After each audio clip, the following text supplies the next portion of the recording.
আসসালামু আলাইকুম, welcome back to my page লিমাস ডেইলি ব্লগে আপনাদেরকে স্বাগত জানাই। তো আজ আমি একটি নতুন রেসিপি নিয়ে আপনাদের সাথে শেয়ার করব।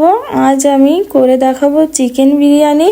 তো আমি কিভাবে চিকেন বিরিয়ানিটা করি সেটাই আপনাদের সাথে শেয়ার করব। আর আমার ভিডিওটি আপনারা না টেনে শেষ পর্যন্ত দেখবেন, আশা করি ভিডিওটি ভালো লাগবে।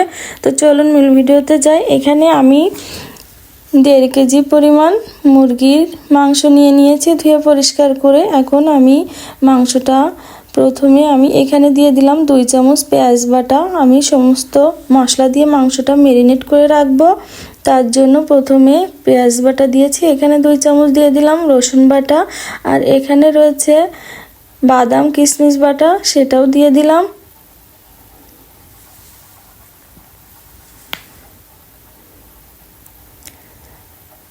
এখানে দিব 1 চামচ। আমরা ভুলটা কোথায় করি জানেন? গুরুত্ব না দেওয়া মানুষগুলোর কাছে গুরুত্ব খুঁজতে যাই, আর যাদের কাছে আমাদের গুরুত্ব আছে তাদেরকে আমরা অবহেলা করি। আর হ্যাঁ, এটাই কিন্তু বাস্তব সত্য কথা।